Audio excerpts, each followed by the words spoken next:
Good day, everybody. We're at the Standing Committee on Access to Information, Privacy and Ethics, meeting 148, pursuant to Standing Order 108, 3H6 and 7, study of election advertising on YouTube. And today we have with us from Google Canada, Colin McKay, Head of Public Policy and Government Relations. And we also have Jason Key, Public Policy and Government Relations Counsel. Just before we get started, I just wanted to announce to the room, the release went out 3:30, so it's going out as we speak, just with regard to the matter that we dealt with on Tuesday. So watch for that, and we'll start off with Mr. McKay. Thank you, Mr. Chair, and thank you very much for the invitation to speak to you today. I'd like to start off with an observation. First and foremost, we'd like to clarify that we feel there was an inaccuracy in the language of the motion initiating this study. Specifically, the motion invited us to explain our quote, decision not to run ads during the upcoming election, unquote, and, quote, our refusal to comply with Bill C-76, unquote. To be clear, our decision to not accept regulated political advertising is not a refusal to comply with Bill C-76 and the Elections Act, but rather was specifically taken in order to comply. Free and fair elections are fundamental to democracy, and we at Google take our work to protect elections and promote civic engagement very seriously. On cybersecurity, we have developed several products which are available to political campaigns, election agencies, and news organizations free of charge. These include, as I've mentioned to you before, Project Shield, which uses Google's infrastructure to protect organizations from denial of service attacks, and our Advanced Protection Program, which safeguards accounts of those at risk of targeted accounts by implementing two-factor authentication, limiting data sharing across apps, and providing strong vetting of account recovery requests. This is over and above the robust protections we've already built into our products. We have also undertaken significant efforts to combat the intentional spread of disinformation across search, news, YouTube, and our advertising systems. This work is based on three foundational pillars: making quality count, fighting bad actors, and giving people context. I'll turn to my colleague.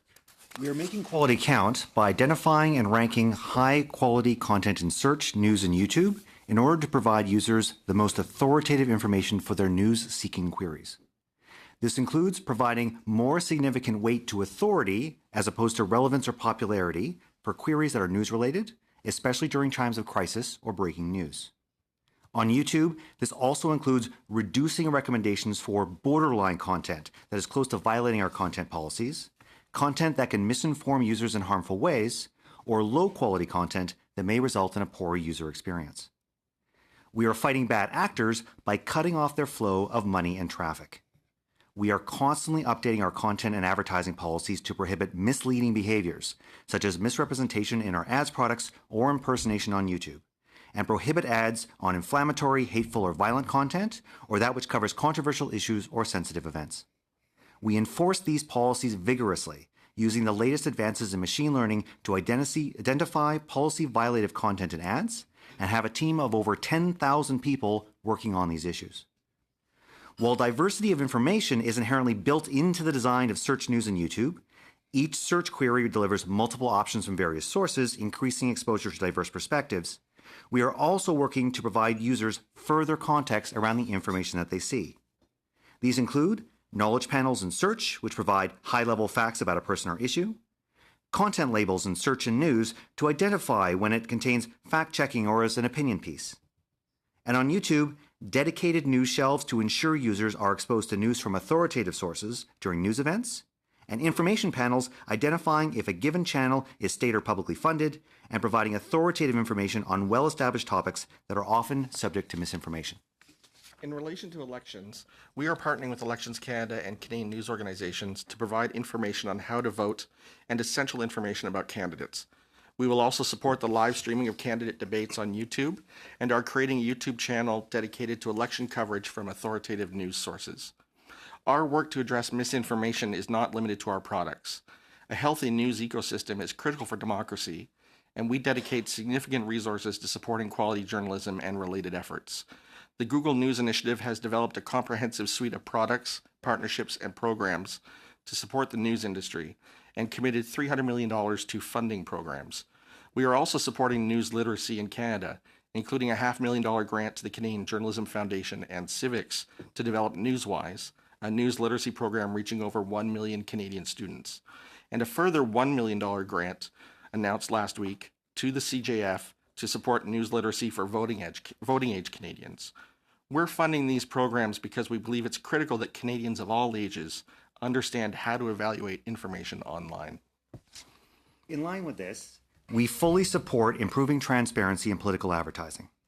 Last year, we voluntarily introduced enhanced verification requirements for U.S. political advertisers, in-ad disclosures for election ads, and a new transparency report and political ad library for the U.S. midterms. We've deployed similar tools for the Indian and EU parliamentary elections. While we had intended to introduce similar measures in Canada, unfortunately, the new online platforms provisions introduced in Bill C-76 do not reflect how our online advertising systems or transparency reports currently function, and it was simply not feasible for us to implement the extensive changes that would have been necessary to accommodate the new requirements in the very short time we had before the new provisions take effect. First, the definition of online platforms includes any internet site or internet application that sells advertising space directly or indirectly, and imposes the new registry obligation on any platform that meets certain minimum traffic thresholds. This captures not only social media or large online advertising platforms, but also most national and regional news publishers, virtually all multicultural publications, and most popular ad-supported websites and apps, making its application extraordinarily broad. Second, the provisions specifically require that each site or app maintain their own registry. Unlike some companies, Google provides a wide array of advertising products and services, and advertisers can purchase campaigns through Google that will run on both Google sites and or third-party publisher sites. These systems are automated, and often there is no direct relationship between the advertiser and the publisher. While a page is loading, the site will send a signal that a user meeting certain demographic criteria is available to be advertised to. The advertisers will then bid for the opportunity to display an ad to that user, and the winning advertiser's ad server displays the winning ad in the user's browser. This all happens within fractions of a second, and the publisher does not immediately know what ad displayed and does not have immediate access to the ad that was shown. To accommodate the new provisions, we would have had to build entirely new systems to inform publisher that a regulated political ad had displayed, and then deliver a copy of that ad and requisite information to each publisher for inclusion in their own registry. And this was simply not achievable in the very short time before the provisions took effect. Third, the provisions require the registry to be updated the same day as the regulated political ad is displayed. This effectively means the registry must be updated in real time, as a regulated political ad that was displayed at 11:59 p.m. would need to be included in the registry before midnight. Due to the complexities of our online advertising systems, we simply could not commit to such a turnaround time. A final complication was that election advertising includes advertising taking a position on an issue with which a registered party or candidate is associated, generally referred to as issue ads. Issue ads are highly contextual and notoriously difficult to identify reliably, especially as the definition is vague and will change and evolve during the course of a campaign. Given these challenges, we generally prohibit this class of advertising in countries where it's regulated, such as our recent prohibition in France. We wish to stress that our decision to not accept regulated political advertising in Canada was not a decision we took lightly. We sincerely believe in the responsible use of online advertising to reach the electorate, especially for those candidates that may not have a sophisticated party apparatus behind them, and for legitimate third parties to engage in advocacy on a range of issues. It is also worth noting that any time we opt to no longer accept a category of advertising, it necessarily has negative revenue impacts. However, after several months of internal deliberations and exploration of potential solutions to try to otherwise accommodate the new requirements, it became clear that this would simply not be feasible in the few months we had available. Consequently, it was decided not to accept regulated political ads and focus our efforts on promoting civic engagement and other initiatives. In the coming weeks, our decision to not accept regulated political advertising in Canada will be formally reflected in our ads policies, and we will continue the process of notifying all affected parties of the change. Similar to other ads categories that we don't accept, the policy will be enforced by a combination of automated systems and dedicated ads enforcement teams who will undergo rigorous training on the new policy. We will also continue our work with Elections Canada and the Commissioner of Canadian Elections on interpretation and enforcement matters, and relevant industry organizations which are working on measures to assist online platforms and publishers with the new obligations. We appreciate the opportunity to discuss our elections activities in Canada and our decision to prohibit the regulated political advertising. Thank you. Thank you. Thank you both. First up for a 7-minute round, Mr. Erskine-Smith. Thanks very much. So I understand Facebook and Google together are 75% of digital ad revenue. So the decision of Google to not accept political ads is pretty significant for the upcoming elections. Do you agree with that? We think it's significant for us to take a decision like this.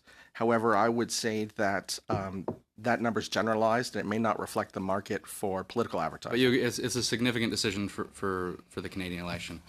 Now, I want to contrast and compare with two really large companies that operate in this space.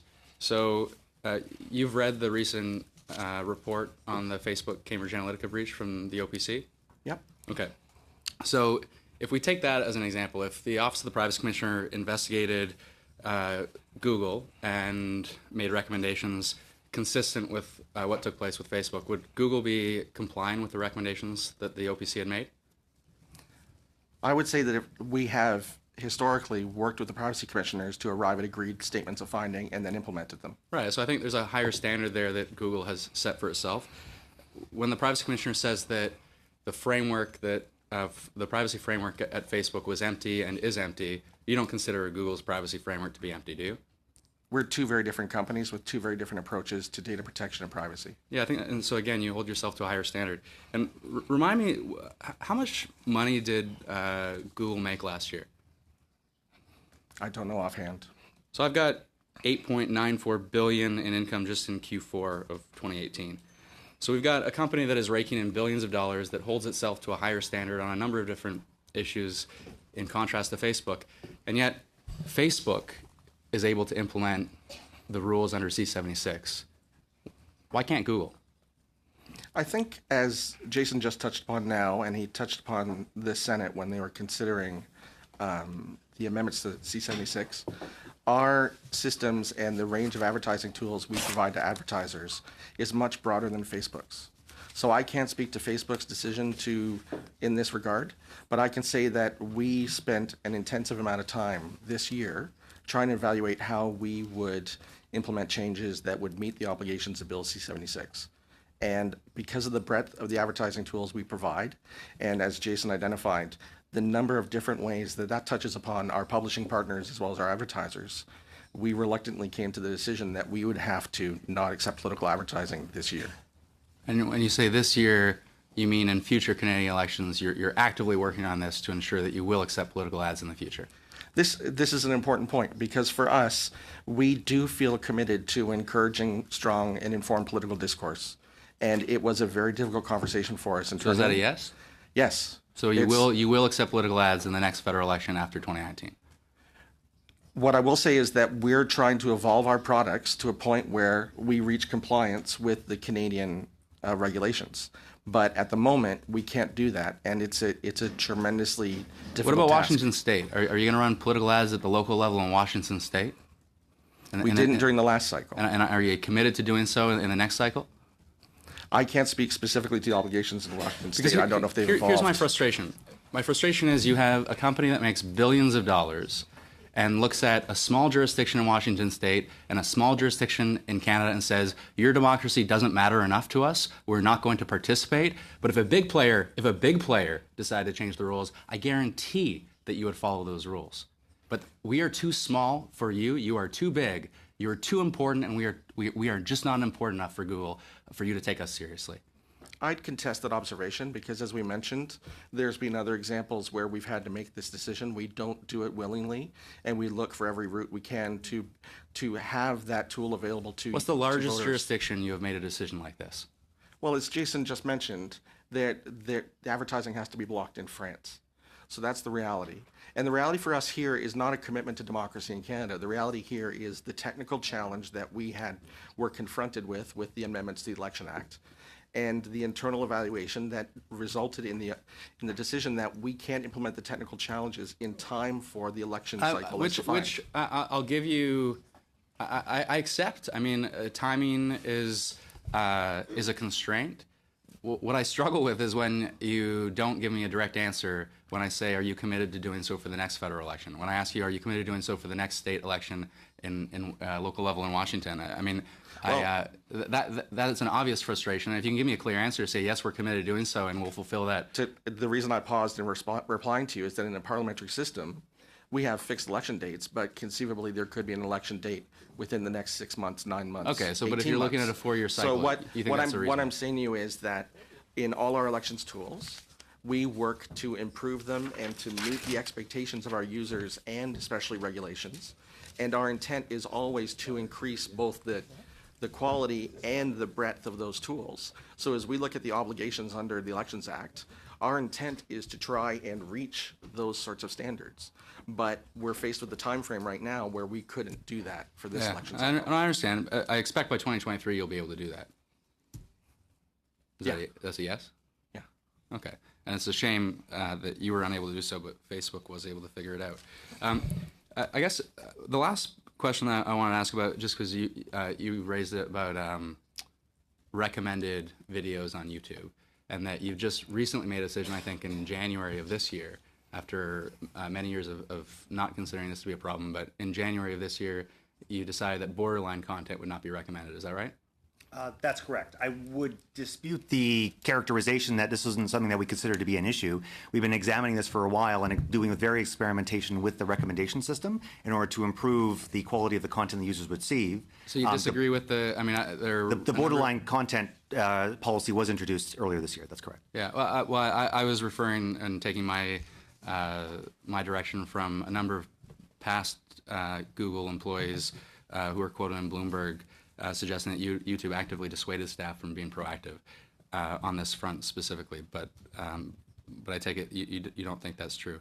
I guess my last question is, I understand the idea of safe harbor where someone posts a video, posts content, and you can't be liable for everything that somebody posts. But do you agree that as soon as you recommend videos, as soon as your algorithm is putting particular content and boosting particular content and encouraging people to see particular content, shouldn't you be liable for that content and responsible for that content? Do you want to reply to that? Sure. With respect to, I would agree with you insofar as that when there's a difference between the results that are being served as results of a passive query versus a proactive recommendation, there's a heightened level of responsibility. With respect to notions of liability, the challenge is there's a binary that exists in the current conversation between are you a publisher or are you being a platform, as a platform that also in the case of YouTube is taking in 500 hours of video every single minute and basically has over 1 billion hours of content being watched every day. Being able but I'm only to, talking about content that's recommended by you specifically. Yes, and so in that case, basically, we are endeavoring through the process of the recommendation system to basically provide content that is relevant to what we think the user wants to watch in a corpus that is much larger than conventional publishers are actually dealing with. So it's a long answer. Don't say anything. The answer is obviously yes. Anyway, thanks very much. Thanks, Mr. Smith. Next up for 7 minutes, Ms. Guzzi. Thank you very much, Chair. When 76 was being drafted, did your organization have the opportunity to meet with the minister? No. Okay. Did you have the opportunity to meet with the ministerial staff? While it was being drafted, no, we did not. Okay. After the original draft was completed with the proposed clauses, were you then approached by the minister? We became aware of the proposed clauses that were being introduced at clause by clause, the Procedure and House Affairs Committee, actually when it was reported publicly, at which point we approached the minister's office to basically, gather further information because there wasn't much detail with respect to what those clauses contained, and then engaged robustly with the minister's office to identify some of the concerns that we had and to develop proposed amendments that would resolve those concerns. Okay, so it's fair to say then that you were not consulted by the minister or by ministerial staff until Bill C-76 came to the clause-by-clause procedure until it became public. That's correct. That's pretty significant. When you went to the clause-by-clause process of Bill C-76, and I'm going to assume that this was in the House Procedures Committee, PROC, is that correct? That's correct. Did you explain at the time that you would not be able to comply with this legislation as it was laid out? Well, by the time the Bill C-76 was amended to include the new online platforms provisions, the witness list unfortunately had already closed. And so as a consequence, there wasn't an opportunity to discuss that with members of the committee. We discussed it with individual members of the committee to basically express some of the concerns at the time, and then certainly raised it when it was at the Senate Justice Committee. Okay, so you're saying then that you did not have the opportunity in the House Procedures Committee to explain the committee why this legislation would not work for your organization, why you would not be able to, as it was. I know that it was said in the preamble that you don't prefer this term, but that you did express that it would be difficult for you to comply, and again recognizing that, as Mr. McKay said, in deciding not to advertise in elections, you are not subjecting yourself to the non-compliance. But did you express that at that time? After the bill was introduced, sorry. Yeah, no problem. Were you able to express at that time that you would not be able to comply with the legislation as it was laid out? Yes, once we were aware of the provisions, and also once we were able to obtain a copy of the proposed amendments, we engaged with the Minister's office and essentially actually reviewed very much what we have just reviewed with all of you, which is to say that there's certain aspects of those provisions due to our particular advertising systems that would be challenging, and that one of the possible outcomes would be that we would not be able to achieve the changes that we needed in the time allowed, and that we would therefore not be able to accommodate political advertising just for the federal election. Okay, so the minister and her staff were aware that you would not be able to comply as 76 was laid out. What was her response to you at that time when you indicated that your organization would not be able to comply with the legislation as it was presented? They were hopeful that we would be able to accommodate the new changes. How? What did they expect, if I may ask? Pardon me. They didn't articulate anything more than Okay. that, except for basically a desire for us to also be able to implement the new changes that we would have to. And also at that time procedurally basically expressed that because it had already proceeded to clause by clause and it was going to the Senate, that essentially we should raise our concerns with the Senate in the hopes to obtain the amendments we were seeking at the time. Okay. Did you have any conversations with the minister or her staff regarding the tools that you had rolled out within the U.S., which you went into some detail here? Yes, we did. Oh, and what was her response to the tools that you rolled out within the U.S.? In terms of them, pardon me, Mr. Keel, I'll add on to the question if you don't mind. What was her response in regards to the tools that were rolled out in the U.S. comparative to the legislation that was presented in C-76? Did she mention what was her response to those tools, and did she mention if there was any gap between the two of those items? Well, certainly that they were aware of the tools that we'd introduced in the U.S. midterms and essentially were hoping with the introduction of the changes to C-76 that we'd introduce similar tools in Canada. And it was really going through the details about why the specific provisions in C-76 would make this challenging, which is where we sort of had it back and forth. But essentially they were looking for us to introduce the similar tools that we had there. So then in looking to introduce the similar tools that you do have within the U.S., why are you not able to introduce these tools within the Canadian system, and why do they not comply to 76? In short, as I covered in my opening remarks, one, because we have advertising systems that serve advertising to third-party publisher sites, but we don't have a means of delivering the ad creative and the requisite information to them in the real-time time frame that would be required under C-76, as well as the complications with respect to the real-time registry itself, which is actually why it is that even for our owned and operated sites like Google Search or YouTube, we also wouldn't be able to comply. At least we didn't feel comfortable we could commit to that. And lastly, the additional complication with respect to the inclusion of issue advertising. To be clear, the registries that we have available in other jurisdictions actually do not include issue advertising because it is, as I said, very, very difficult to cogently identify. And therefore, we were concerned that we would not be able to identify issue advertising for inclusion. So to summarize then, you were not included in the drafting stage of Bill C-76. You were not consulted by the minister or her staff as this government went forward with C-76 in an effort to determine electoral reform for Canada. That's largely correct. I should also actually amend the record. We did have one discussion with the minister's office shortly after Bill C-76 was introduced to discuss the contours of legislation as it existed at first reading, before any of the online platforms provisions were added, before any registry requirements were added, which was a robust discussion. But certainly at the time, we did not contemplate the introduction of the new provisions, so we didn't cover that. But besides that, there wasn't any engagement. Sure. And what advice would you give to perhaps the next Parliament in regards to this legislation? And as we have basically expressed before the Senate committee and have elsewhere, and also to the minister's office, that we are fully supportive and aligned with the idea of increasing in political transparency in political advertising, and that we had intended to actually bring the registry to Canada. There was a certain number of extremely targeted amendments, but basically I think it was 15 words we actually changed that would have altered C-76 sufficiently in such that we actually could have accommodated the requirements. And so my recommendation, if possible, would be for a future Parliament to actually look at those recommendations, look at basically the challenges that the new provisions added, and it's worth noting is covered by the CBC. Many platforms have also similarly announced that they wouldn't be accepting political advertising because of the challenges that the specific provisions are introducing, and to revisit them at that time to see if there's tweaks that can be made to help alleviate the concerns. Thank you. Next up, we'll go to Mr. Dussault. Go ahead, 7 minutes. Merci, Monsieur le Président. Et, Thank you, Mr. Chair. I'm pleased to be here for this committee today. It's a privilege for me to come back to this committee that I had the great pleasure of chairing before you. So I'm very pleased to see people here that I've seen in the past. And as you know, Mr. McKay and Mr. Key, you know the influence that you have.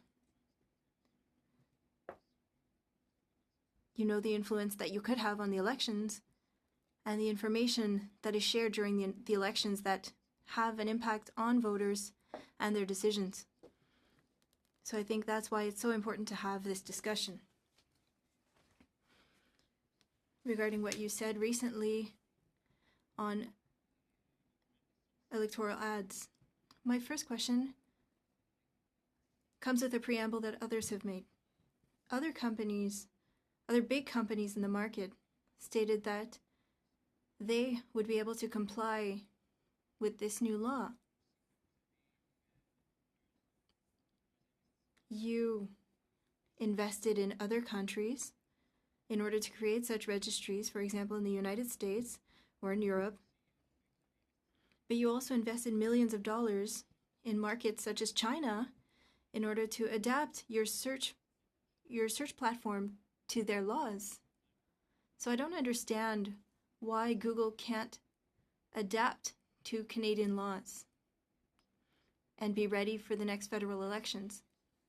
So why are you unable to adapt to the Canadian law? Is it because rules, as you say, do not reflect international practices the way online ads are done? Or is it because you don't have the means to do so? Or do you not have the will to do it? I'm going to answer in English. As I think I want to underline that our decision was led by a technical evaluation about whether we can comply. It was not a specific question about the regulatory framework within Canada or our commitment to the electoral process in Canada and helping it keep both informed and transparent. We're on a path in other countries to implement tools like those described in the legislation, and we're on a path to improve those tools and to work on the back-end technical infrastructure to make those tools more informative and more useful for users as well as all participants in the election.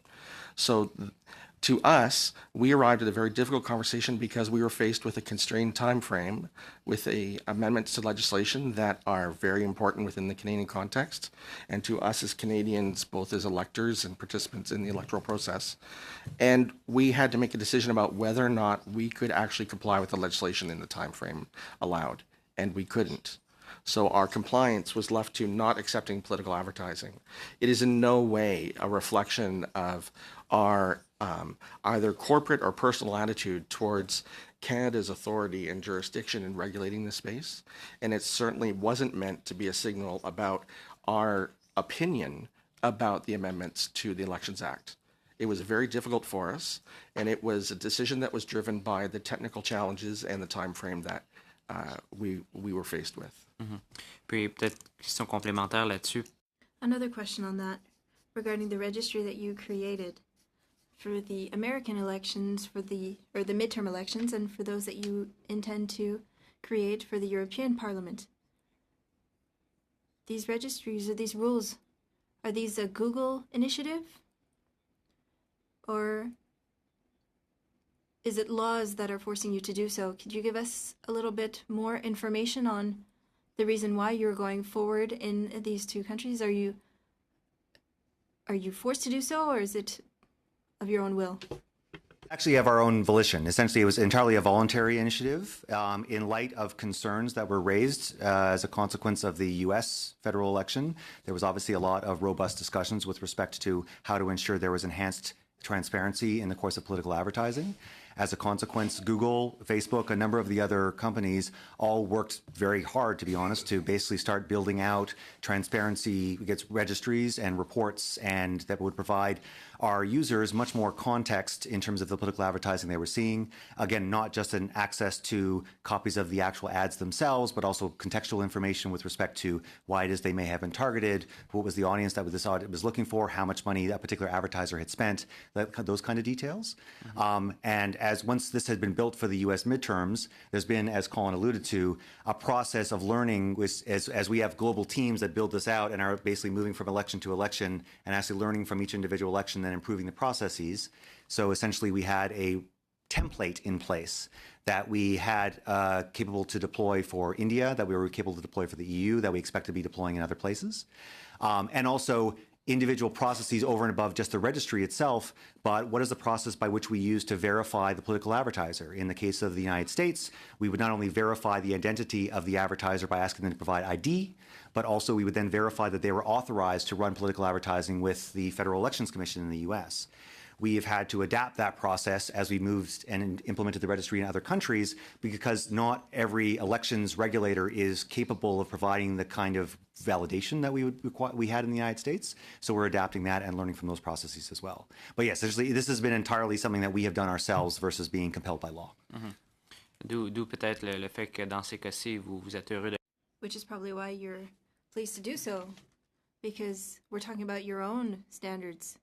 But when you have to comply to standards set by others, you seem less willing to comply. The decision that you made means that eventually you'll have to comply, or else there won't be any political advertising. So, and on a complementary topic, regarding what you stated, you talked a bit about it, a channel devoted to the electoral campaign that you want to create in order to respond to, in fact, your response to not accept political advertising. But I wanted to ask a question on the transparency of this platform, of this channel, for the algorithms that are going to be used for sharing that content. What content will be shared? You're talking about authoritative sources here, but what does that really mean? Will the public have access to that type of information on the platform that you're talking about? On the policies that will be used in order to share this content? And will there be any balance of the sharing of content so that all candidates are treated fairly? Who will decide what happens at Google? And I don't think I have to say again how much influence you have. So who would be deciding the policies behind this platform that you're going to be using during the campaign? Two separate discussion points that you raised there. One is what you keep on saying the word authoritative. What do you mean by that? That's a perfectly fair question. And it basically is something that informs Google Search, Google News, and YouTube as well. And essentially has to do with, we actually have very robust guidelines, about 170 pages of basically search rater guidelines. We use external search rater pools that evaluate the results that we get to ensure to basically that we're providing results to users in response to queries that are actually relevant to the queries they're looking for and actually from authoritative sources. By authoritative, we actually rank it based on authoritativeness, expertise, and a third classification that I can send you the information. Sorry, I'm just blanking on it. And it's based on information we get from the search rater guides. There's pools of them, and so as a result, it's all done in aggregate, which helps us be able to surface authoritative information. These are the same signals that we use, as said, to identify this class of information, and it tends to weight towards, again, established organizations and so forth who actually do original work. But to be clear, we're not evaluating the content of the work. We're just evaluating, is this a site that's actually expert in the subject that they claim to be? With respect to the YouTube channel, it's a very, very different thing. It's a very specific, individualized channel that will be available on YouTube. We actually did this in the 2015 election. In that instance, we actually got a third-party organization, Storiful, to curate that for us. It isn't done algorithmically. It is actually done as a curated, what we will do a probably similar thing where we will have a third party that will then curate that by pulling in information from various sources. We will actually establish with that third party what the guidelines for their inclusion will be, which we will be publishing, so people are aware of how information is being included in there. But it will be predominantly information on YouTube that is posted by established broadcasters and news organizations that we simply populate into the channel as a singular location for people to see. All this information would also be available from, for example, the CBC website, National Post, and so forth would also be available there individually as well. Thank you. Next up for 7 minutes, Mr. Graham. Thank you. It's nice to see both of you again. As you probably know, I'm an early adopter of Google. I've been using Google for a solid 20 years. I think it's a good service, but it's grown massively and become a very powerful tool. And with great power comes great responsibility. So I think this is very important we have this discussion. The part of C76 we're talking about is 2081, and you wanted to change 15 words. What were those 15 words? I can provide you actually happily a copy of the proposed amendments that we provided. That might be a little more cogent. I think that'd be helpful. Do you oppose the changes that we have in C76, or do you support C76 from a philosophical point of view? Absolutely. You support it. Okay. Do you support the use of ad registries in general, not just for politics, but as having ad registries across the board? It's something that we're actually looking at, and it part and parcel, like in the political context, there's obviously a certain urgency with respect to the issues with respect to transparency and so forth. It's something that we are examining in terms of how do we provide increased transparency to our users. And in fact, actually just this week, we announced some additional measures with respect to that. Actually, Colin, do you want to touch on that? Yeah, just this week at our developers conference, we announced a browser extension for Chrome that allows you to see more detail about what ads you're seeing, where they came from, what networks, and provides detail into how that arrived on your page. And we're building it as an open source tool so that other ad networks that are also serving ads onto sites and pages you're using can feed that information as well. So to your question, the direction we're heading, because we recognize that this is important, is providing as much information as possible for users around why they're seeing ads and for what reason. Okay, so, and that leads to my next question, which is, you talked about the technical limitations of implementing C76, and I'm just trying to get my mind around that. As a technical person, I have a fairly good sense of how your systems work, so I'm trying to see where the problem is in the next 5 months to add the subroutines needed to grok political advertising in such a way that you can actually use it. Now, if you can help me understand the technical side of things, I will understand it. I'd like to hear what those are. Certainly. The principal challenge that we had was this notion that the registry had to be updated in real time. Simply because due to the fact that we have a very wide array of advertising systems, people who run campaigns with Google will do campaigns that are search ads, so they show up on your search results. You can do YouTube ads, so video, TrueView, you can skip it, and also display advertising that shows up on third-party publisher sites. In the case of the third-party publisher sites, those ads are often being served by third-party ad servers. We don't necessarily ourselves have immediate access to the creative. The ability for us to update even our own registry in real time, let alone the registry of a third party who had to maintain their own registry, would be very challenging if the real-time obligation remains. That being, sorry. What if you just have it on your own servers, not the third-party ones then? Then, again, we could do it faster. Real time would still be a challenge as based on our systems currently, just by virtue of the fact that we'd have to know the ad served and then basically be able to update it immediately after that. Well, if I go to Google, I forget the name of the page, but there's a page where you can see all the data Google has on you. It's an easy page to find. And you can see everything you've ever done that Google knows about, and it's in real time. So if you can do that for a person, why can't you do that for the ad? Primarily because the advertising systems are a bit different in terms of how the creative is being uploaded to us, how it's stored, and how it's managed internally. And that's why I said it would be the kind of thing that we would work towards, but we didn't feel certainly comfortable in this time around that we could commit to that kind of turnaround time. So what kind of investment of time and resources would it take to make it happen if you decided to do so? And you say it's possible for 2023 election, so it is possible. So what would it take to do it? To be honest with you, it's not a question I could answer, simply because it's after examining it seriously and we couldn't match the time frame that we had. I couldn't give you an estimate as to how long or what the resources would be required. Do you have a sense of how much profit Google takes out of Canada versus what's invested in Canada? I think I described them in two separate ways. And it's actually broader than that, because the way our platforms and services work, we often work as an enabler for Canadian businesses and Canadian companies, and whether it's providing free services or providing them with paid services that support their infrastructure. But as well, with something as broad as advertising, it's certainly the discussion around revenue that's generated by online advertising when you're dealing with Google. There's often revenue sharing with platforms and sites. So the conversation is not a one-to-one. It's one where Canadian businesses are using our technology to place ads and pay for their services and drive revenue themselves. And the investment itself, I think we're very proud of the investment that is being undertaken in Canada on behalf of Google in terms of both our engineering teams as well as the growth of our R&D teams and our offices themselves. When Mr. Key, I think you were at the industry's study on copyright recently. One of the questions that came up there was on the rights management systems and whether they followed fair dealing to apply to Canadian law. And the answer from both Google and Facebook was no, they don't follow fair dealing. They apply their own policies. How do we get to a point where Google says Canada is important enough that we will make it a priority to follow local laws on matters that affect this company with great responsibility?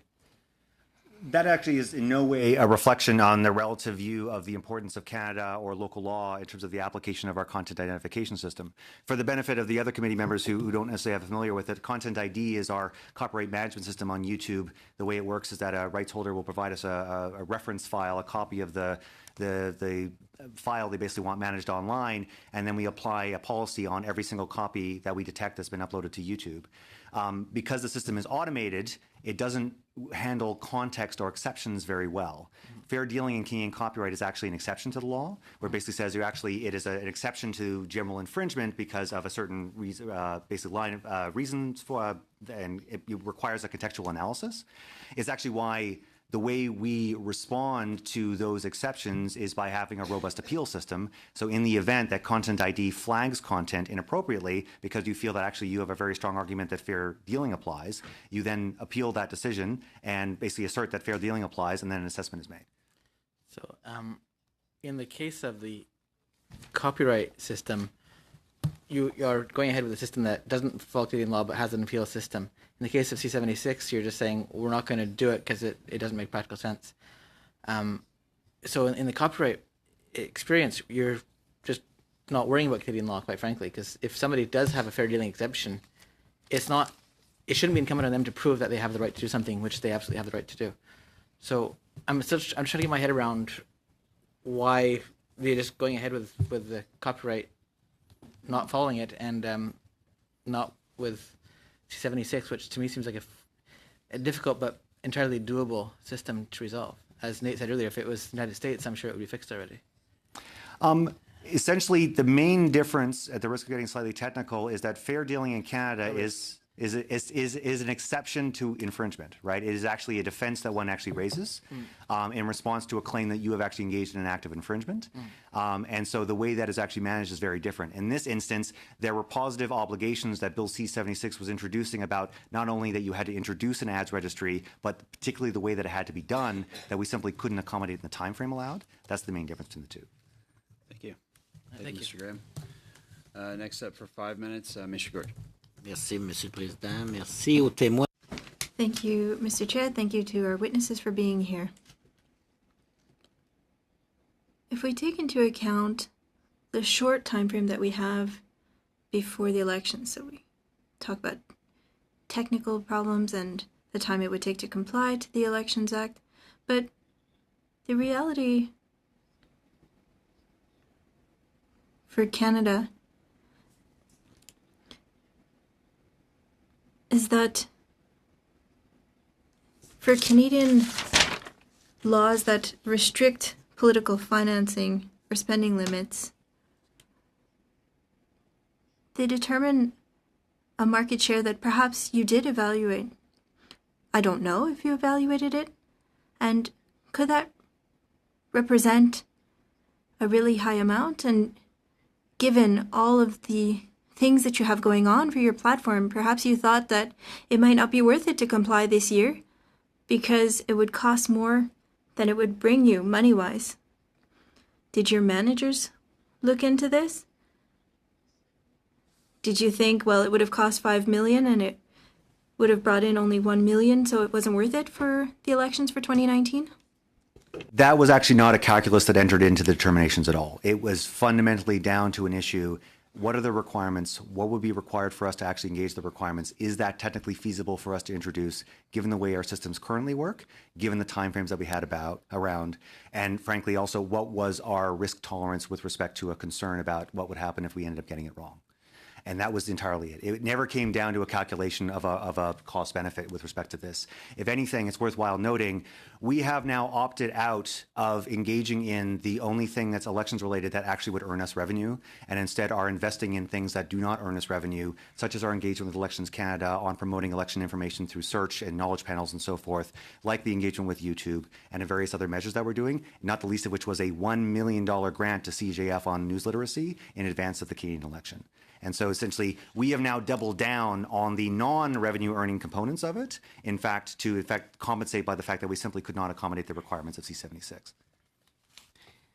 Vous avez parlé dans votre...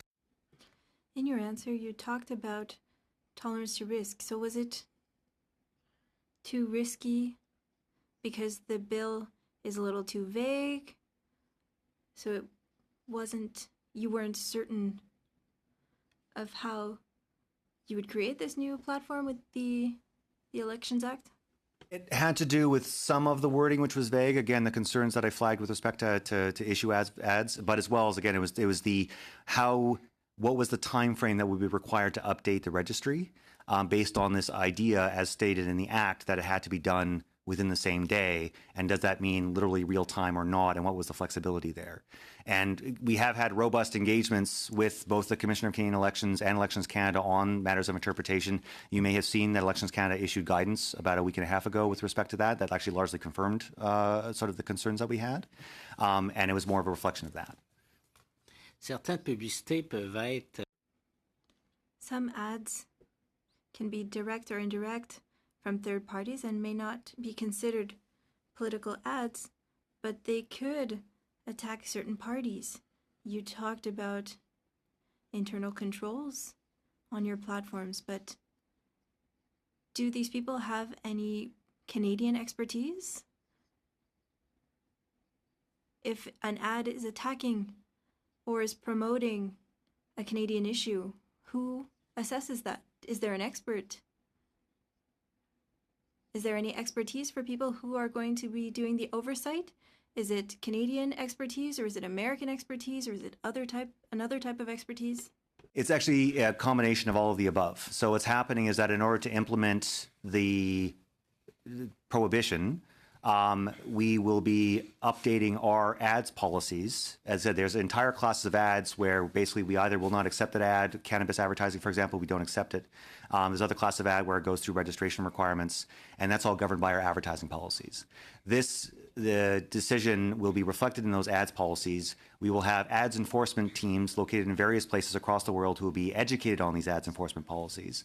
With respect to the specific issues that you add, every class of ad that you described sounds like it would likely fall within the ambit of C-76 and fall within the ambit of the prohibition. So we will have actually teams that are trained on that, but also specifically looking at it from a Canadian perspective, informed by the advice that we have a cross-functional team that's located here in Canada. Merci. Short. Next up for 5 minutes, Monsieur Picard. Thank you. Did you just mention to my colleague that you have not looked at the return on investment issue about this case? Correct. That wasn't entering into the calculus of the decision. Do I understand correctly when you say that one of the technical problem you have, is that third parties publicity or advertising, when they use those third party ad, quote unquote brokers, whatever, it is difficult, maybe impossible to know where it comes from. So not being able to divulge the name of those. The author of the publicity is therefore too complicated for now, so you cannot go forward and just backtrack from the initiative of having publicity and for the next election. It was less about the source of the advertising. It was more about our ability to update whoever it is that showed the ad in real time, the information that they showed a political ad, and then provide them the information and the creative that they need to update their own registries. Does this practice in advertising the same in other countries? With those sources and third-party middlemen, I should say? I think it depends on the individual practice, on individual countries. I'm reticent to comment on the electoral law of other countries because I'm simply not familiar with. I know with respect to our own policies that we've applied around political advertising in countries where we've deployed a transparency report, a registry, we've actually been employing similar requirements with respect to advertiser verification and finding means to verify that the advertiser in question was authorized to run political advertising by the local electoral regulator. So what was the difference where you were able to apply that? So based on this experience, what is the difference with our case where it's not possible then? Simply because the systems that we've deployed in the US, the EU, and India would not have accommodated the specific requirements in C-76. And so that's why if we had moved forward with that, we would have actually implemented a similar system. We actually have had preliminary conversations with Elections Canada with respect to this. But in the end, it just became clear that with C-76 and the specific requirements that each individual publisher had to maintain their own registry, that we would have a great difficult time accommodating the requirements. Chair, I'll list the rest of my time to Mr. Rustin-Smith. I'm not technical like Mr. Graham, but I can read C-76, and I've got it in front of me, and it's the publication period of the registry. That caused your problem. Is that correct? That's correct. Right, and so this is they don't say real time. You've said real time a number of times. That's not what the Act says. The Act says during the period that begins on the day on which the online platform first publishes the advertising message. That's the part that you're referring to. That's correct, because basically if the ad was displayed at 11:59 p.m., the registry would have to be updated by midnight. Well, so that's one interpretation. Another interpretation might be a 24-hour period of time, which might be a more reasonable interpretation. You've got high-priced lawyers, and presumably they're right. But certainly one solution would have been, that I'm just thinking off the top of my head, but I haven't taken the detailed analysis that you have, of course. But one solution off the top of my head would be you just defer the publication of the ad. So why couldn't you defer the publication of an ad to have a 24-hour, 40-hour waiting period until you first publish it, and then it would be quite easy to do, wouldn't it? Again, simply because technically it wasn't feasible for us to do that. Why not? Because our engineers told us it wouldn't be feasible for us to do that. Okay. So when I go to post an ad on Facebook and there's a holding period and they don't publish it right away, there's a holding period and they assess whether it's something that ought to be published, your engineers couldn't figure out a deferral process of 24 hours, 48 hours, 7 days even, and put it on us to say we've got to schedule our advertising for the election, knowing we've made it hard on you, tight timelines. There's no way you could have figured this out with all the money that you got. It would have been a challenge for us to re-architect the entire underlying systems that we have for online advertising within 6 months. Yeah, I have to say, I find the answers incredulous.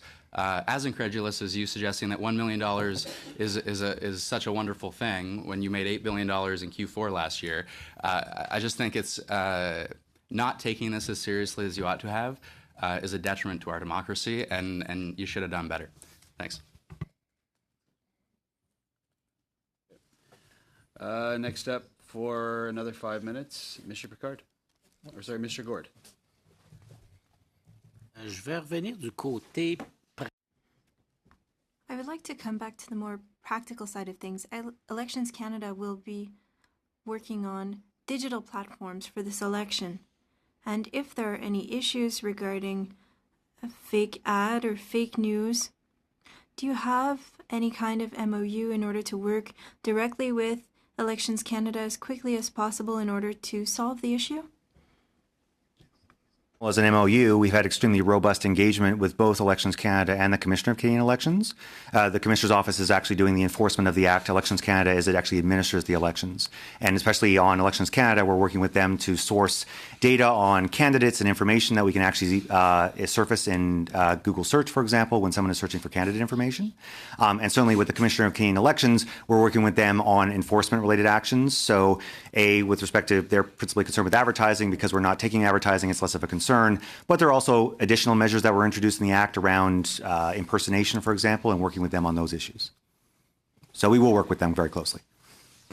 Ça m'inquiète quand même un peu parce que I'm actually quite preoccupied because in today's digital era where everything goes so quickly, if I see an irregularity in my campaign, I'll complain to Elections Canada, and Elections Canada might contact you the same day. But if you tell me that you don't have any kind of MOU or you didn't negotiate how things would work, well, Elections Canada will call you, but who will they talk to? Is it just going to get lost in the machine? Is somebody going to answer? Is there somebody who has been specifically designated in your company in order to talk to Elections Canada to respond to complaints? Yes, essentially there will be a team of people, depending on the specific issue, to respond to specific issues that get raised. We call them escalation paths. So essentially when we have established regulators like the Commissioner's Office or Elections Canada, they will actually have a means to get immediate responses on urgent issues simply because they will escalate issues that are serious issues, and then we would actually bypass or accelerate through the normal reporting processes. It's also worth noting, in the event that you see anything on any of our systems, we have a wide variety of reporting mechanisms for you to report it directly to us as well, and so we'd encourage you to do that as well. cette équipe est déjà en place, elle existe. Does this team already exist, or is it something that is going to be created over the summer? The team is actually in the process of being set up. Merci. C'est beau pour moi. Thank you. That's all for me. Thank you, Mr. Gord. Next up for 5 minutes, Mr. Bayless. Thank you, gentlemen. I want to follow up a little bit on what my colleague Nate was saying. We are clearly struggling to believe you when it talks about the aspect of you being able to meet the requirements of Bill C-76. Facebook says they could meet them. Are you aware of that? We are aware. You're aware of that. What skills do their engineers have that your engineers don't have? It's not a reflection of skill. It's a reflection of their advertising systems work very, very different than ours, and they could accommodate their requirements in a way that we simply could not. So maybe, what if you know when you want to go post an advertisement, you go through that page, you post up your advertisement, right?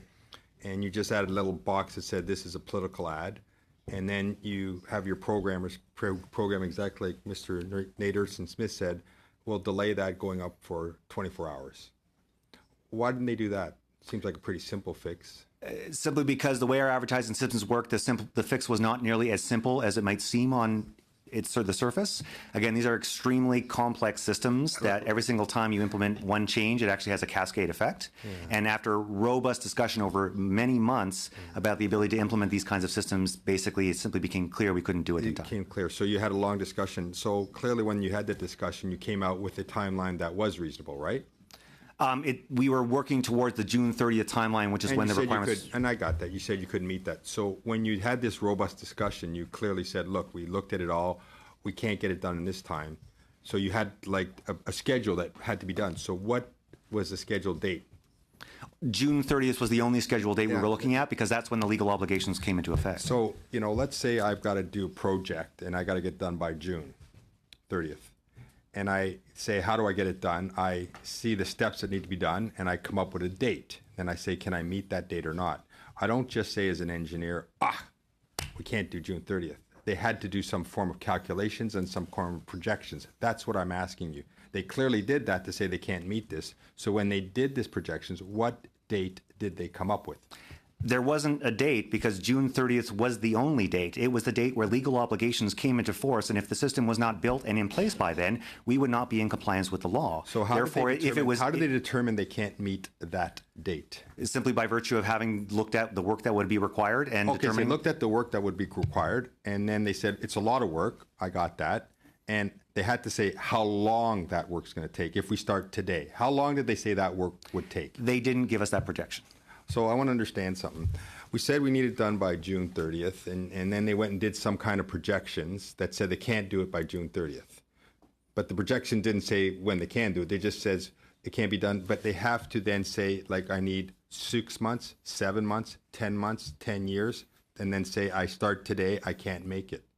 What was their projection date to get it done by? I can't give you that information because it was a, can you come do back? it by this? No, can you come back with, even if they say, can you do it by this? Let's say, I want you to build me a house, and I want you to build it in 10 days. They say, well, I did the calculations, I can only build it in 30 days. Okay, fine, so if you start today, you got 30 days. You say, I want to program something. It's really complicated. I understand that, Mr. Key. It's very complicated. So I do a calculation, I say, I need 7 months. And it says it's got to get done in 6, it can't get done. I get that, but I want the 7-month number or the 10-day number. I want the number when they did the projections of when it can be done by. It's a simple question. They can't just say can't be done because then they didn't do the work. Do you follow me or not? Did they do a schedule to say when it can be done? They have to have done this to say it cannot be done by this schedule. I don't have the information. I can inquire. Okay, I'm not asking you to inquire only. I'm asking you to come back here and give us a specific date on the calculations that they did to say they cannot meet this date. Am I clear? You're clear. Do you understand what I'm asking for? I understand what you're asking with respect to our ability to disclose it, because even the fact that it's an internal confidential engineering information. You can't I'm saying that we haven't. I was not made aware of any kind of projected dates. I understand that you per se weren't made aware of it, but it exists. Are you going to disclose it or not? Is there some kind of secret that it takes that this is part of the Google secrets? Simply put, I can't commit to the disclosure without having internal conversations first. I would like to see the exact calculations that were done when they predicted they can't meet this date. Does that make sense or not? Is this some kind of bad question I'm asking? I'm just curious. Well, given the fact that as of June 30th, legal obligations came into force, and the They question can't was meet them. I got the question, but the question was a binary one. So Yeah, it's simply, bi- can you do it by this? The answer was no. Okay. That was so where how we did they were. get to the no? Can you do it in 6 months? And they said, no, I can't. How did they get there? Did they just say, no, can't do it? Or did they make some kind of calculation? It's a simple question. I'm asking you, can you get it done in this time frame? No. You just said no off the top of your head? Or did you do some kind of work to say when you can get it done by? Facebook said, well, our engineers are maybe a little smarter, or our systems are not clearly as complex as the wonderful systems at Facebook, or we have more money than Google to do it. I don't know what they did, but they did some calculations and said, yeah, we can do it. You guys did some calculations and said no. Or did you just say off the top of your head, no, we can't do it? Did you make it up, or did you at least do some kind of work? That's what I'm asking. And if you did the work, I'd like to see it. And as I said, we examined the requirements, and it became clear we simply couldn't comply in the that's not time frame. And to be clear, it's also been clear that Microsoft can't do it, and Yahoo is still undetermined, but likely also, and many, many others are not going to be able to complete the requirements. Facebook can do it. Microsoft, you said Yahoo's doing some kind of calculations to determine if they can do it. You did some calculations, or did you make it up? I'm asking a simple question. Did you calculate it, or did you just decide you can't do it? We were advised by our engineering teams that we would not be able to meet the requirement. Did your engineers team just say it off the top of their head, or did they do some kind of work? Why are you hiding from this? If you did the work, just say, look, Frank, we looked at it. It's going to take us 2 years and 4 months. Why are you so upset about it? Just tell me. Why are you hiding from it? It's not a matter of being upset. It's just more the fact that there was a hard deadline, and the question was a binary yes or no. And but the how answer did you get to answer and that that is what question? I'm saying that we would have to look into. Okay, did they just make it off the top of their head, we can't do it, or did they do some calculation? You said Yahoo's doing some calculation. I've already told you we would have to inquire. Are you going to come back with the dates? I have to And the inquire. calculations. I have to inquire. I can't commit to coming back with calculations. So if they've Okay, done, Thank you, Mr. Bayless. We are going to have more time, so if you want some more time, you can ask for that. Next of all, we'll have Mr. Dussault for 3 minutes, and then we do have quite a bit of time, folks. We have 55 minutes. We have these witnesses for the rest of the time, so anyway, just let me know. I guess we do try and end by 5 typically on Thursdays, but we'll see where it goes. Mr. Dussault, 3 minutes. Merci. Puis je vais me tourner cette fois. Thank you. This time I'm going to ask a question that focuses on YouTube. It's a very popular platform that can have a lot of influence. Like I said, Google has a lot of influence, and YouTube is, of course, a part of Google. And sometimes it brings users towards some extreme content or unreliable content.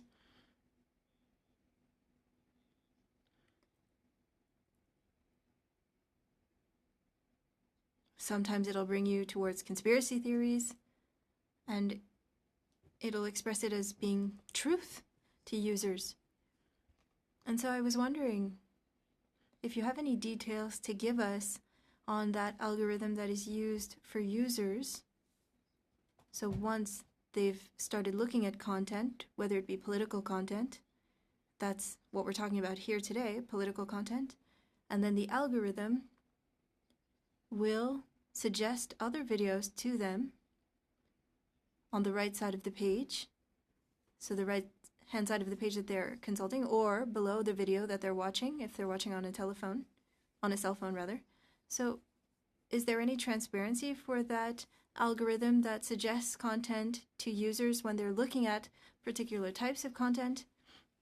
And what mechanism exists to ensure that this content isn't supporting fake news or conspiracy theories or unreliable information or content that isn't necessarily balanced? And by that I mean that promotes one idea over the other, one vision over the other for a political party. What transparency, what mechanisms do you have to ensure that content that is suggested is quality content for users? And how do you ensure that it is balanced for political parties and political ideas? Well, there's a number of factors that go into the recommendation system. It's worthwhile noting that the weighting that occurs around news and information content is different than, say, entertainment content. Initially, the recommendations were actually built more for sort of entertainment content like music, et cetera, et cetera. It actually works extremely well for that. When it was applied to news and information, it became more apparent that there were some challenges, which is actually why we changed the weighting system. What that means is that, again, looking at the factor, once we evaluate the video, then what's the authoritativeness, overweighting for authoritativeness, underweighting for information that isn't necessarily going to be authoritative or trustworthy. And so that is that. It's very contextual. It depends on the specifics of what is, if you're signed in or not, the information that's available on your watch time. It's based on information about the video that you're watching, based on is it the kind of video that other people have liked to watch, what is other videos that people who have liked this video have liked to watch, et cetera, which is why it actually is dynamic and will constantly evolve and change. In addition to making tweaks and changes to that system over time to ensure that we're actually providing more authoritative information in the case of news and information, we're also adding additional contextual pieces whereby we'll actually have clear flags, labels, and contextual boxes to indicate when there is subject matter or individuals that are frequently subject to misinformation. So, for example, the conspiracy theory issue that you basically raised. So essentially is that if you see a video that may be basically suggesting about vaccine hesitation or so on and so forth, you'll actually get information saying, well, this is actually not confirmed by science, and actually gives more contextual information about what that video is covering. The same thing applies to things like 9/11 conspiracy theories and so on and so forth. This will be an ongoing process, but mostly we want to make sure that even if a user is seeing information, that they're actually giving context so they can properly evaluate themselves. Et juste les secondes qui me restent sur la.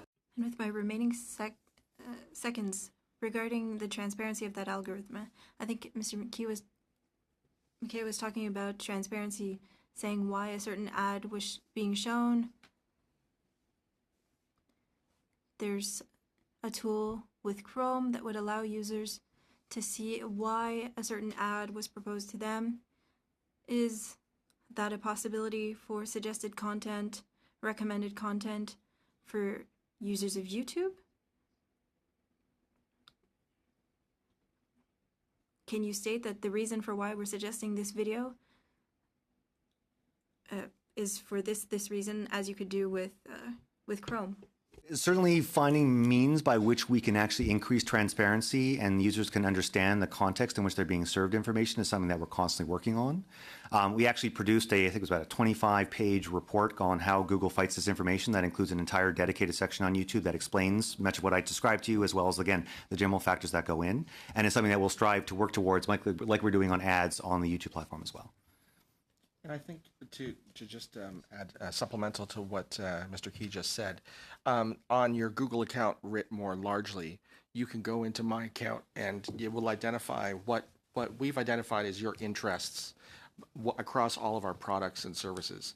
So you can go to My Account and it will say in general terms, you like 80s music, you like racing videos, and give you that general observation, which you can then correct. You can delete that information. You can add in additional interests so that across our services, we have a better understanding of what you're interested in and what you don't want us to serve as well. And on the page itself, there's a little 3-dot bar beside videos, especially recommended videos on mobile, as you mentioned, where you can signal that you're not interested in that content, or you can signal that you would like more of it. So there is granular control to not seeing that in your video feed or your news feed or across Google services.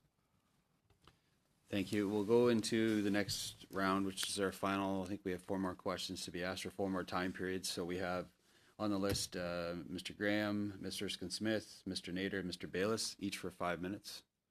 Is that okay? Go ahead, Mr. Graham. Thanks. Just want to build on earlier questions on timelines. At the very beginning in the first round of questions, we were trying to get a sense of if you'd be ready for the next election, 2023. That seemed a difficult question to answer, but I think we got an answer that yes, Google will be ready to implement 276 by the 2023 federal election, assuming it happens at that time. So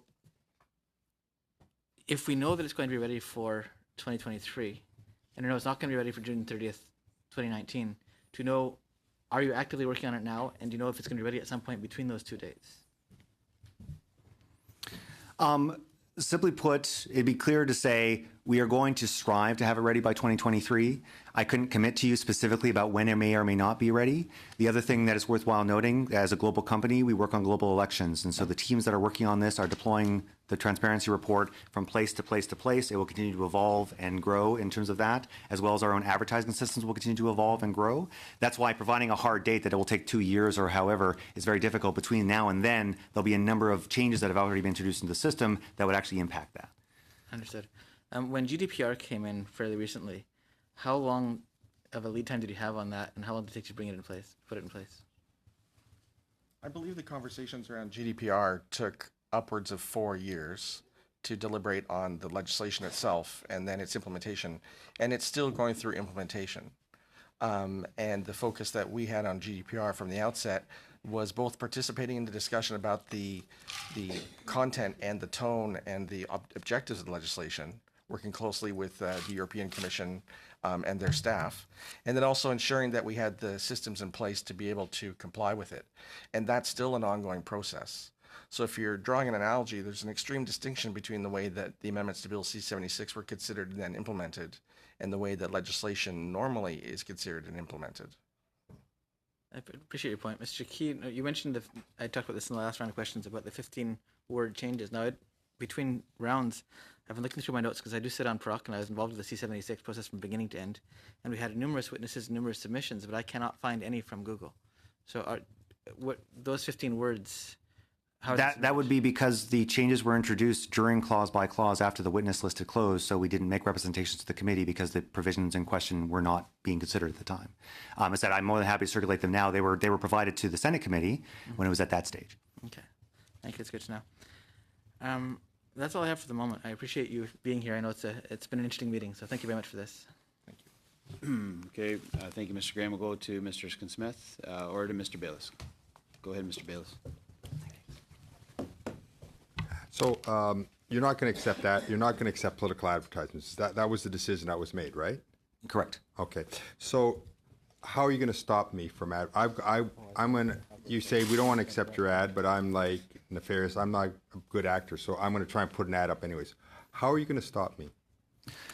As I mentioned in my opening remarks, there will be a combination of automated systems that will be evaluating advertising that comes in, as well as basically ad enforcement teams that will be also reviewing all the ads. Okay, so to stop me, you're going to have this system that you're going to put in place, right, to identify an ad, right? Correct. And then you're also going to have a separate team to identify ads as well, one automated, one not automated, and they're going to identify these ads, right? Well, yes, often what happens is that the automated systems will review the ads at the beginning and look for flags or tags that indicate that it's probably a political ad. And then in some instances, that will then go to a human team for review because it may require a contextual analysis that the machine simply cannot provide. Right. So you're able to put in, you are able within this time frame not to make the registry, but you're able within the time frame to put the programming and the people, resources necessary to stop it, right? Correct. Okay, so I come along and I got this ad, and this ad, either you can take it and put it on the registry, or this ad, you can just stop it. But you clearly can identify it, right? We've agreed on that. You just said you could identify it. We will be using our systems to identify But and you enforce said- our you ad said policies. To me, Yes. you agree that you can identify this is the ad. Correct. Okay, so once you can identify it's the ad, instead of saying I can, all my technology and people to block it, you got that. Why can't you say I've identified it? I'm just put it on the registry. Simply because the real-time time frame in order to do that would actually be tricky for us to comply with and to update a registry. Okay. And as I said, Right on. it also would be delivering that information to third So parties. you can't do it in real time. So I come along, you've got your automated system. Here's the ad. It's no good.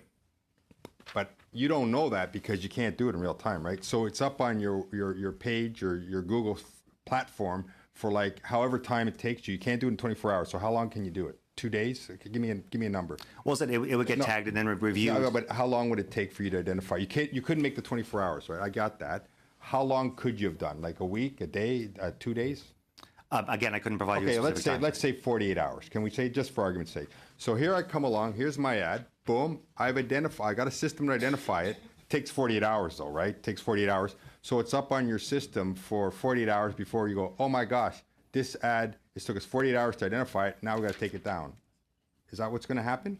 No, as I said, we will have both the automated systems and our ads But will enforcement they teams be that able will to apply it. identify- That will basically applying it basically as In real time. right. It will In real be time? as fast as we can manage. Okay, it. but you got to do it within 24 hours, right? But there's a difference between being able to identify and remove the ad versus being able to update an ads Okay, registry. There's a difference. I want to make sure I understand. There's a difference between being able, I can identify it and remove it within 24 hours, no problem. And I got automated system to identify it and remove it, and I got an automated system people. I've identified and removed it. Whew, that was close. I've identified it, and instead of identifying and removing it 24 hours, that I can do, but identifying and putting it on a registry like a big database, not even that big, I'd imagine, by your standards, that I can't do. Is that what I understand? Due to other aspects of the complexities with respect to the registry requirements, that is why we couldn't actually deploy. As I said, we do this in other jurisdictions. Yeah, I'm sure you do. Right? Let's be clear on what you're saying, right? You can identify it and block it within 24 hours using a combination of software and people. You can identify it and block it within 24 hours. Is that correct? As I said, we will be enforcing very vigorously and with respect to detecting and removal. You said you've got the systems, and your engineers did that. So I've identified it and blocked it within 24 hours. Why can't, once you've identified it, and whatever programming, because I got to do some programming to say, poof, take it down within 24 hours. Or I imagine you can do it instantaneously, or is it going to be up for 24 hours? I don't even know. Like, is it going to get up for, how long is it going to get up for? That's my question to you then. Said, as we do with all class of advertising, we'll basically be striving to remove it immediately upon detection. Oh, immediately. Like, what's that? Like instantaneously? Immediately upon detection. Okay, so you can catch it and immediately bring it down, but you can catch it and within 24 hours, I got to program it and move it all the way into this database. Now that's asking too much, Frank. That your programmers can't do that, but they can sure as heck program it, find it, and get a backup team, get it down instantaneously. That ad's not getting up there. But now I know the ad, I found it, instantaneously. But you want me to program a database? I mean, we're just Google. We put, how many billions of hours do you get a day, you said, watched? 500, what was the number? On YouTube, there are 1 billion hours of content watched every day. A day. So you've got a kind of a pretty big database. Can I assume that? There are a multitude of databases, but again, but a little database for a bunch of legal advertisements to put on. I can't imagine that database is 1/10 of 1/10 of 1/10 of your hardware, software, and that. But your engineers can't program. They can do everything. They can catch it and identify it instantaneously, but they just can't put it in a database because that's too complicated. I mean, isn't that one of the expertises of Google is database management? Isn't that like, am I off there? as I said previously, the specific requirements were simply something that we couldn't accommodate. Can Thanks, you put it in? Mr. Bayless. You're going to have, that's finishing the combined time with you and Mr. Smith. We have somebody else, and we're going to come back to you. All right. That's fair. That's what it looks like you're asking for. So we'll go next up to Mr. Nader for 5 minutes. Thank you, Mr. Chair, and it's good to be here on this committee. I usually sit on the Procedure and House Affairs Committee, so it's nice to be here for a bit of a change of scenery. When it comes to YouTube, you have policies in place in terms of what can and cannot be shown on YouTube. Often, though, there's situations where some of the most viral videos are those that kind of approach that line and may not quite step over the line. How do you determine how close to that line you get? Is there what type of contextual analysis is there? What type of safeguards are in place to establish where that line is and when someone may get right up to that line without necessarily stepping over? What type of procedures do you have in place? Essentially, any video that gets identified as such, either through reporting or through our automated systems that also, again, review the videos to detect for compliance, and then it will go to manual review for a human analysis. We'll also basically examine and saying, okay, well, this doesn't actually cross the line into actual sort of hate speech that's inciting violence, but is actually it's in derogatory or in some other way, and they will basically classify it in its borderline context.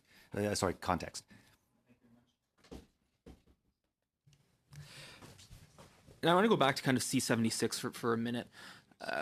When we talk about technology, innovation, the digital economy, the first people I think of are not public servants at Privy Council office. It's not public servants at Elections Canada.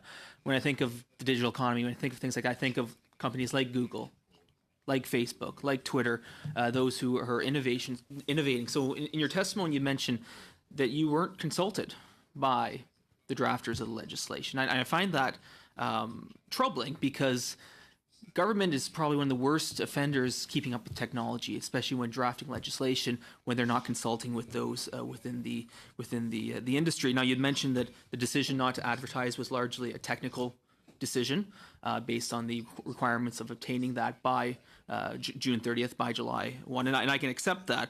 And I want to put it on the record, the reason why I accept that is because Elections Canada themselves said that the provisions of C76 ought to have been in law with royal assent by April 30th of 2018. On April 30th of 2018, the legislation was only just tabled on that date in the House of Commons. It did not receive royal assent until December of 2018. Google, YouTube, your private businesses, if you decide tomorrow you no longer wanted to stream cute cat videos, there's nothing the Government of Canada can do to force you to do so. And I would assume the same would be due with any type of advertising. If you decide not to advertise for any reason outside of human rights violations, there was nothing requiring you to do that. What I find fascinating, though, and I'm more of a rant than a question, is that the Government of Canada, in their rush to implement this legislation at the very last minutes of the time period, able to do it within that time period, is that the consultations never happened with those who will be implementing a large portion of this legislation. The changes were done in clause by clause. There were 200 plus amendments in clause by clause. I was part of those discussions. I missed a few of them for the birth of a child, but was there for most of the discussions. And then they were table dropped at the very last minute after the witnesses had the opportunity to discuss. Not a question. You're welcome to comment on that, but I just find it incredulous that the government would rush this legislation the very last very last possible period of time to have it implemented before the election, and then expect every private business to comply with the rules for which they had no opportunity to A, be consulted on, or B, to make suggestions on during the period that clause by clause had happened. So happy if you have any comments on that.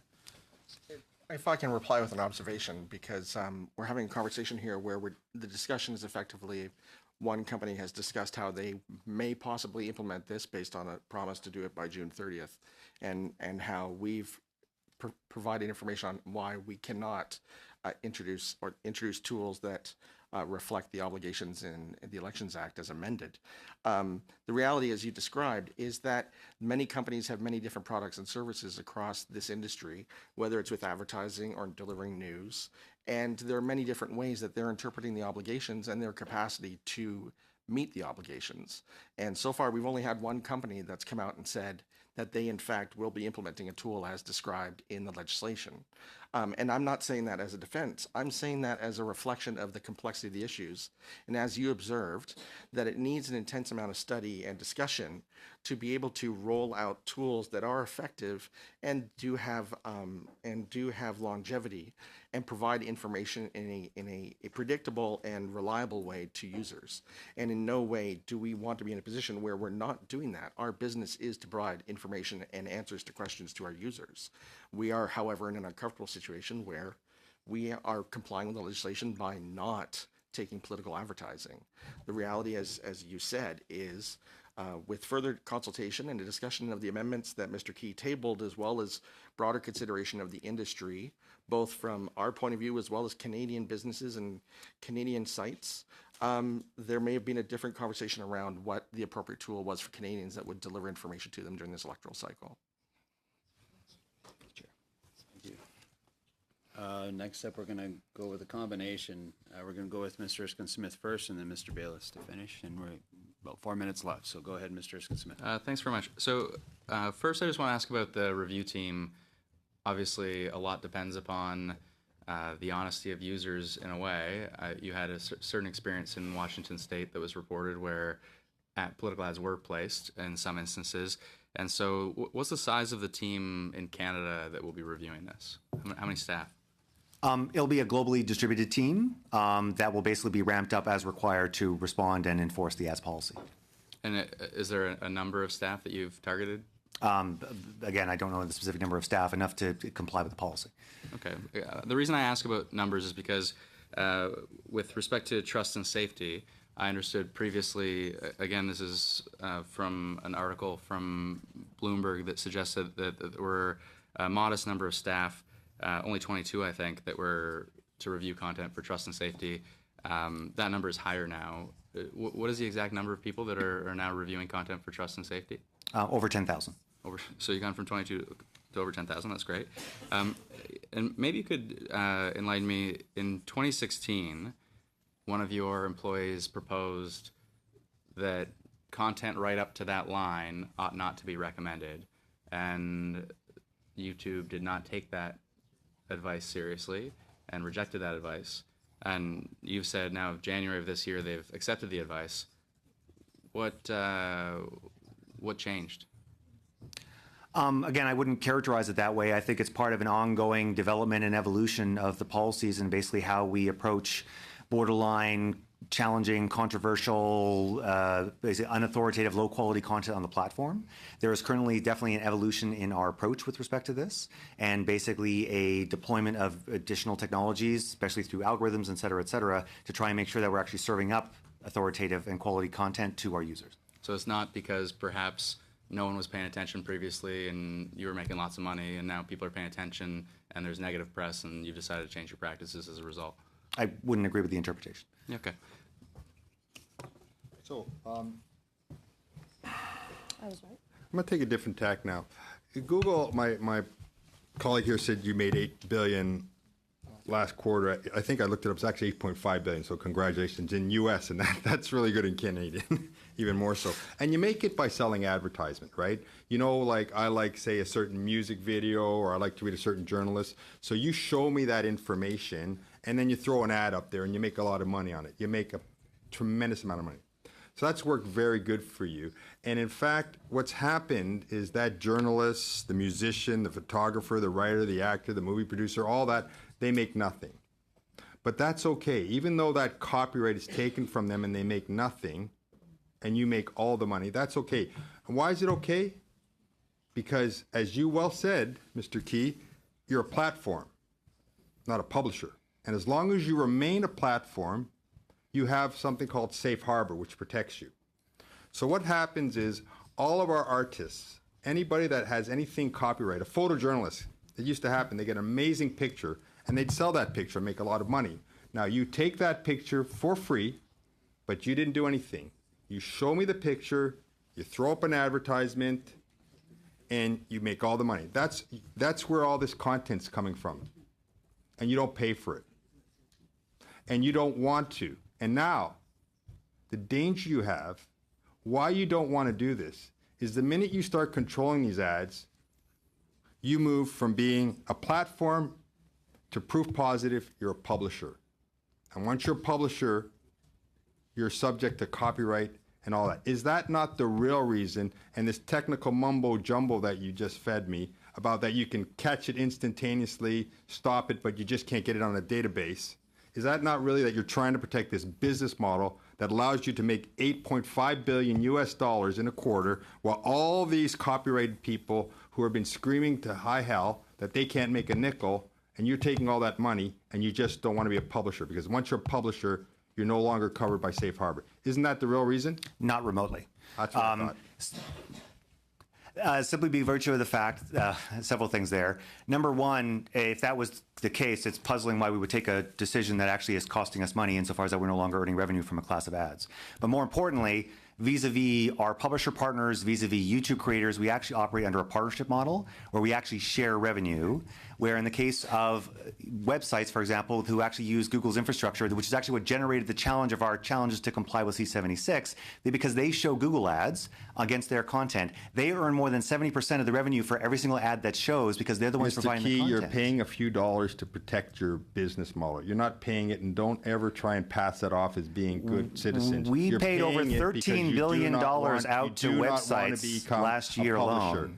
You do not. Are you ready to say here and now you're ready to be a publisher and call yourself a publisher and be subject? We're not a publisher. I know you're not a publisher. I know you're very well protecting yourself that, because the minute you become a publisher, all that money that you're stealing from everybody else, you have to start paying for. And as I said, because we operate under a partnership model where we're actually paying out to creators and we're paying out to and you have publishers. negotiated, you are paying out. And who negotiated? Which artists did you negotiate how much for their thing? We have thousands of music license agreements in place with all the major collectives, record labels, et cetera, where we paid out over $6 billion to the music industry last year. $6 billion, and you only made 8.5 a quarter. And that was through YouTube alone. This is not actually talking about our other services. You made even more money, I know that. And that's also as in addition to the over $13 billion that we paid out to publishers who were showing our ads. We said our fundamental model is a partnership are you model. telling me here and now that all these people that have copyright are happy? Just last question. Yeah. Are you telling me that you're such a good corporate citizen that if I talk to any of the musicians, the journalists, the photographers, the writers, the actors, the movie producers, they're going to say, we're very satisfied with what Google and YouTube is paying us? Will that be a yes or no question? We will continue to engage with them, and we treat them as partners, and we'll do that. Can you just say yes or no? Are they going to say yes, we're happy, or no? We will continue to engage, and we have a partnership. It's a simple question. Are they going to be happy? We have a partnership model with them. Thank you. That comes to the end of our questions. I heard one request, Mr. Erskine-Smith. Is there one last comment, or are we good? Mr. Graham? I just want to make a comment on a separate topic that Google did today, because it's not all bad. I wanted to congratulate Google because today you announced that all Chromebooks will be Linux compatible out of the box starting soon. So not everything is negative, so I'm very happy with some of the things you're doing, so thank you for that. Okay. Thank you for coming once again, Mr. McKay and Mr. Key. We look forward to your appearance and Google's appearance at the IGC. I hope that the requests are taken seriously as we've requested your CEO. We hope that you're still considering that. So thanks for coming today.